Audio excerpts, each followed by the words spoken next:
Being a huge fan of light guns, the 32-bit generation didn't disappoint in bringing the arcades to our homes. I am the Game Collector, and this is Second Opinion Games, and today I show you 3 light gun games for the Sega Saturn.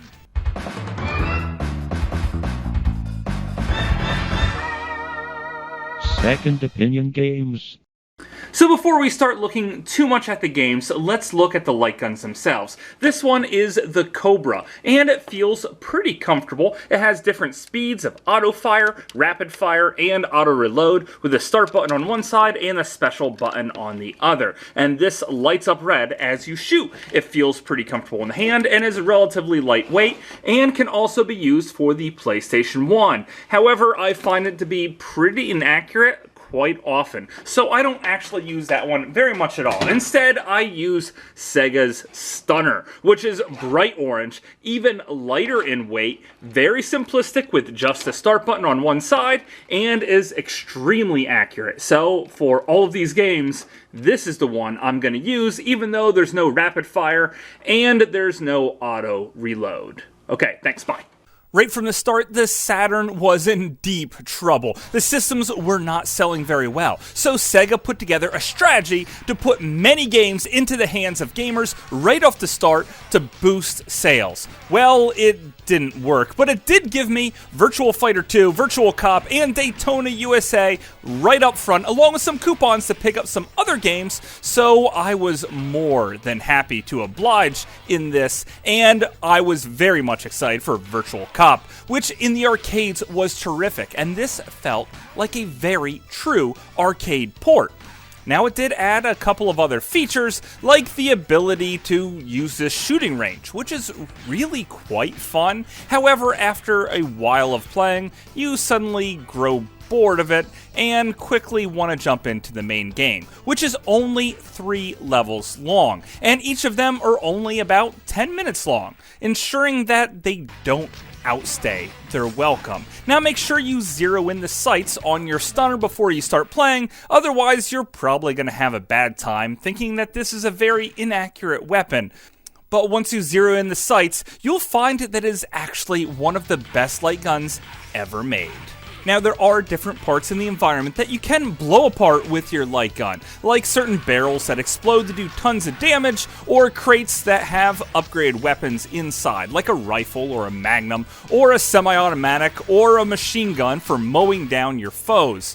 But not all of them actually act like this, and some of them just seem to lower your accuracy rating, so if you're super concerned about that, well then don't shoot at many of the barrels, but that does decrease the amount of fun you're going to have with the game. Now, Sega knew that not everyone would have a light gun. After all, they weren't giving that away like they were with these games. So what they did was implement one of the best targeting systems I've seen in a shooting game. If a character is getting ready to shoot at you, the camera will zoom in on that character, basically making it so if you're playing with a controller, you don't have to move the crosshairs that far from the center to shoot the villain down. This really helps when playing this game, and it really helps even when using the light gun itself. Also, zooming in the character means you have a much bigger target to take down. It just makes it more arcadey and a lot more fun, as long as accessible to pretty much everyone. Also, the game doesn't throw that many people at you at once, which is probably to lower the amount of polygons on screen, but in actuality, it really helps out your hand, because holding up a light gun for 30 minutes at a time shooting at the screen actually starts getting painful after a while, so I am so happy that they use the enemies rather sparingly. Now, occasionally they will throw knives and grenades at you, and sometimes they'll even layer the enemies on top of each other, so you don't know how many times to fire to keep your accuracy really up. Also, sometimes civilians start jumping out at you from everywhere in the most panicked times, so of course, occasionally you're going to shoot one of those, and if you do so, and you will lose a life. Well, that's what they get for jumping in my way anyway.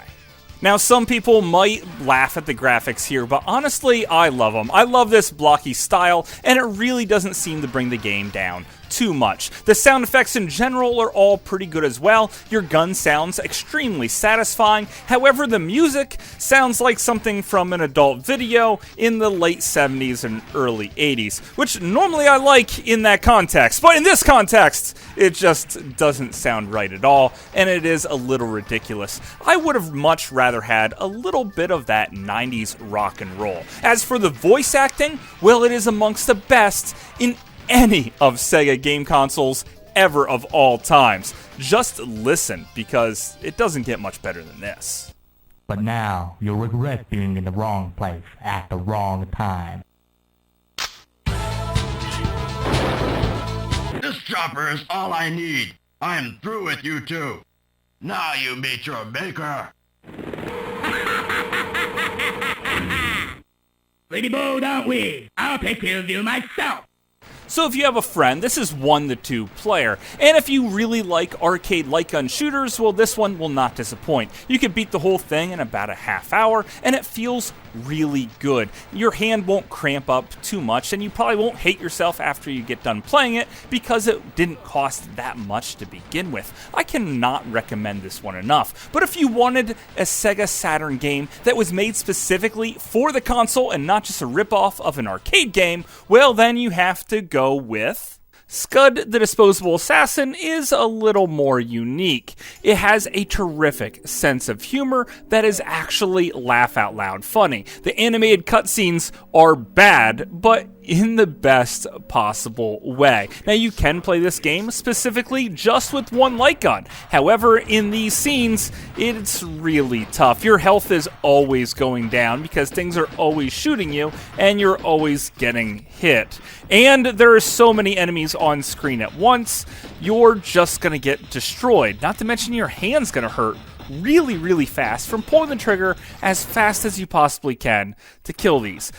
No, instead, I recommend playing with a controller, because now you're running and gunning in a side view 2D action shoot 'em up. However, you could always pick up the light gun at any point in time and shoot at the screen. You have infinite ammo, so there's no reloading, because that's just a big waste of time. Eventually, you do come to different scenes in the game where you can just straight up pick up the light gun and set the controller down and fire away. This is an extremely unique method of playing through the game. Sometimes I'm using the D-pad and the light gun in the other hand, just cutting things down to size. I can't believe that this game ever got made, and I really love playing it. If you have a second player, well, then they can man the light gun to either blow things apart or just freeze them in their place while you continue on your run and gun action.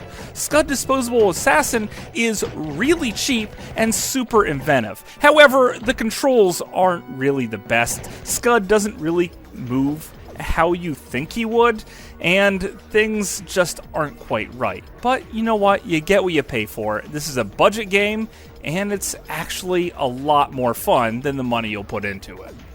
Now, if you want to spend lots of money on a game, then House of the Dead is for you. The US version is right around $100. And you know what? I've heard nothing but bad thing after bad thing about this game. Long load times, the fact that there's loading in the missions, which at the time really wasn't unheard of. Heck, Time Crisis hit it by showing a status bar in between each little section. It's just House of the Dead doesn't do that so much. It actually plays pretty good. My light gun is extremely effective at taking down the zombies, and the Saturn mode has different options to choose from. So you can play the original arcade mode, or you can play the Saturn version with different characters, different power-ups, and different size of hitbox. Now, when I say hitbox, I don't mean your character has a different size hitbox. I mean that the gun itself can hit over a bigger area. So you could have a Magnum that only holds 2 bullets but has a huge hitbox for taking down enemies, meaning you have to reload really often, or you can play as another guy who has 15 bullets and doesn't have to reload that much. However, trying to hit things is just a lot harder.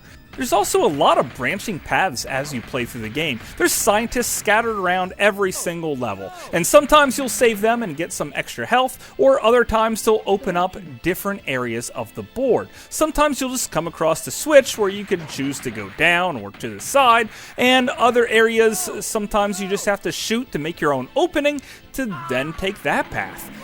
Any way you look at it, playing through this game, you'll probably not do it the same way more than once. Sometimes I even just kill all the scientists on purpose just to see the different ways to go through the game. And you know what?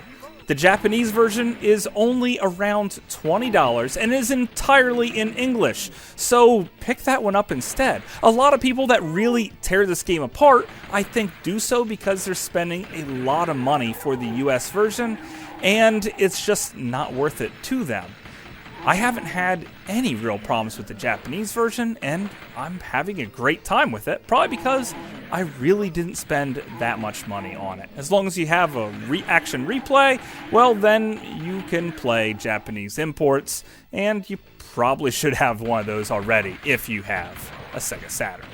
Another thing I really like about this game is the limb system. You see, most people in video games just go for the headshot because zombies are always trying to bite you. In House of the Dead, sometimes they're trying to punch you or hit you with a chainsaw, so then you could just blow off their freaking arms. You could target whatever limb you want, however, sometimes it works a little bit better than others. Zombies do come at you pretty fast, and it's always safe to go after that headshot. But in times of a pinch, don't be afraid to blow off their arms so you don't lose that life. Some boss battles have you target specific parts of their body, and you know what? That is great because it's a different way of playing a light gun shooter. I love the creepy atmosphere, the music is all great, the gun sound effects are terrific, and pretty much everything about this game I could say I love, except for the hefty price tag for that US version. I really don't understand why people beat this game down so much because I've had nothing but a great time with it. So there you go, 3 32-bit Sega Saturn light gun games that are all worth getting, and they all play a little bit different.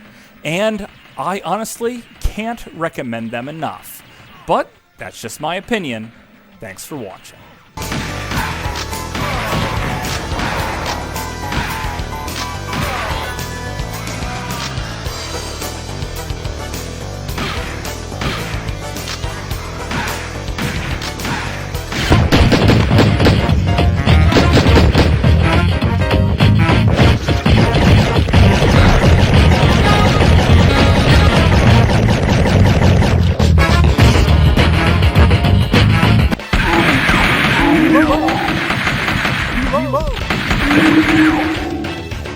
Help!